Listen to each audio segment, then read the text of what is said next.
everybody, Goosebumps for Dummies here, and today we are going to be reviewing Spinetinglers, books 1 and book 8.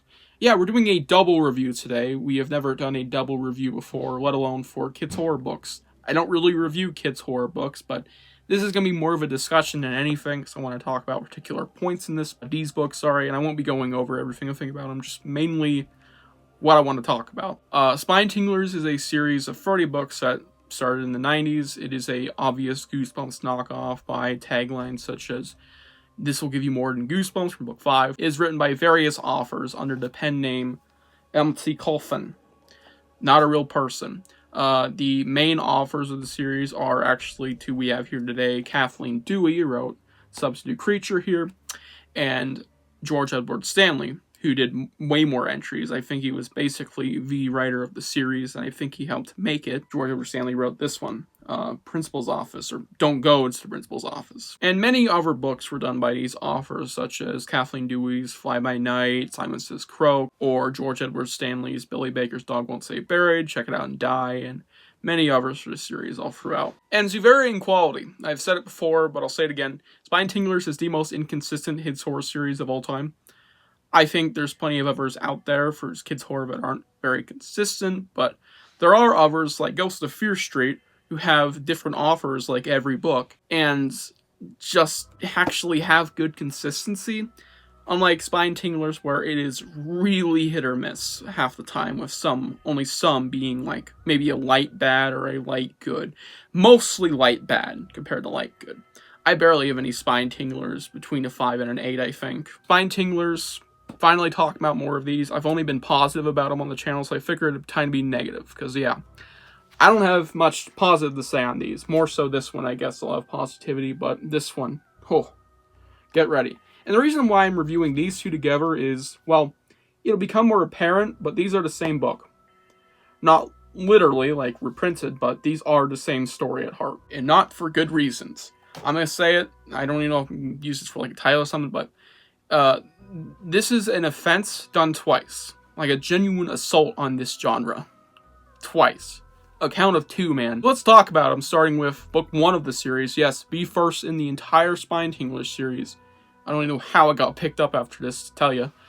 The Substitute Creature. Now, this one is about, as you'd expect, a substitute teacher. He's taking over a class at our main character's school, and him and his friends start to believe that he's a monster, or some kind of odd being, because of stuff he's able to do, and he's just, kind of weird. He's kind of a weird guy. And once they start, seeing more of him when he's not working even, aka stalking him, they basically come to the conclusion that he is indeed a monster, and they are really scared.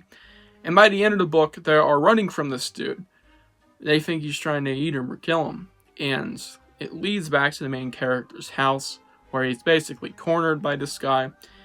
And it is revealed then that, you don't want to hear this plot anyways, so I'm making this short and sweet for you.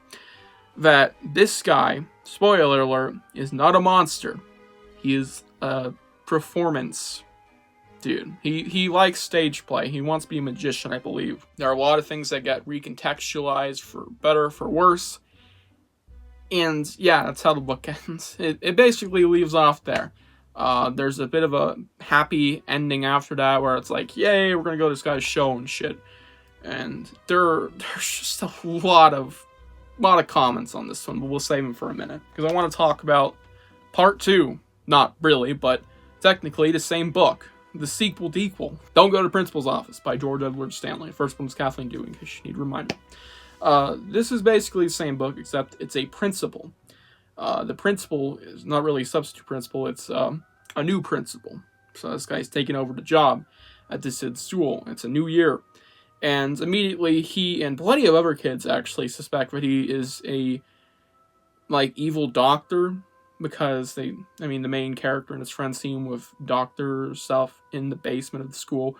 Which, by the way, just some weird shit when it gets recontextualized the exact same way as the other ones, so you already know where it's going. They think he's doing lobotomies on kids that go to his office. So it's a bit more dire than the last one, where he just thought he was a monster trying to teach his class. This one is actually more seemingly a threat. which I think pisses me off a little more with the reveal. Leading up to that now, yeah, there's a lot of instances in this book where they're just really believing this guy is a monster or just a really evil dude, a serial killer, and they go to great lengths to try and prove their theory that they think is not even a theory, they just think they have great evidence, I guess, or they're trying to get more evidence to prove that this guy needs to be taken down because he's a serial killer and he killed his wife and all that shit. And by the end of the book, well, it seems a bit more dire. It's the same thing, because at the very end, after a bunch of hysteria breaks loose, I guess, it is revealed by him himself, oh, I'm just a magician, basically, or some sort of performing arts dude. Yeah, he's trying to do like a horror-themed stage play performance thing, and everything gets recontextualized for that. And the lobotomy kids, in case you're wondering, they were being hypnotized, which is extremely fucked up. Just not in a good way. It kind of feels dumb after all of that. It's like, just say they're pretending. Anyways, this is the same ending too. It even has a joyous aftermath where they go to a show. I'm not even kidding. Yeah, they're the same book at heart. It is a story of kids believing an adult in their life is a horrible person or a monster, and it is revealed at the very end that they aren't, and it de-escalates things entirely. And I think that is a really awful choice for an ending in any kids' horror book.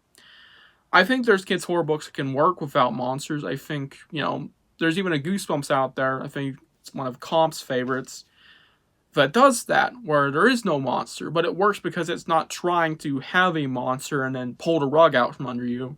No, this one is completely trying to pull the rug out from under you.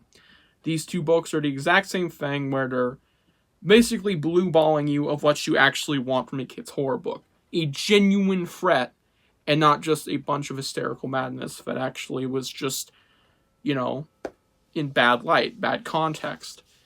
It's really bad. I think it's a terrible idea for a kid's horror ending, and I think this stuff would better fit I Can Read books.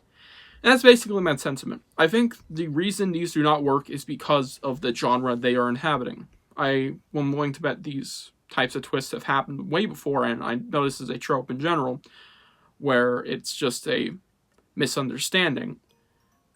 But in kids' horror, I just really do not think this works. I think it is bollocks, absolute rubbish.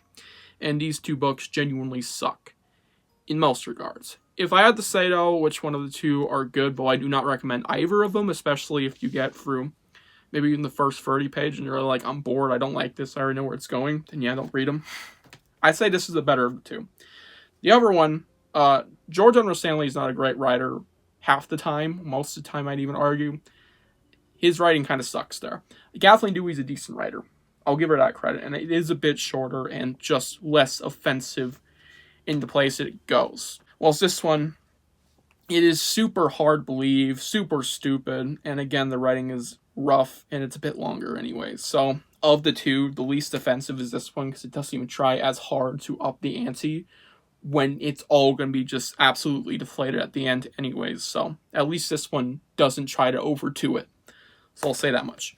But yeah, that's why I'm reviewing these together. They're the same fucking book. They have basically the same huge problem that's weighing down. If I had to rate them each, I think I gave this one a 1 out of 10. A 1 out of 10, man. That's a low score. And I think I gave this one a 4 out of 10. Because, again, writing's decent. I think Kathleen Dewey's a good writer, albeit her style is always, and I mean always, super slow.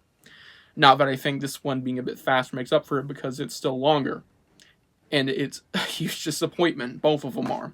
But this one less so.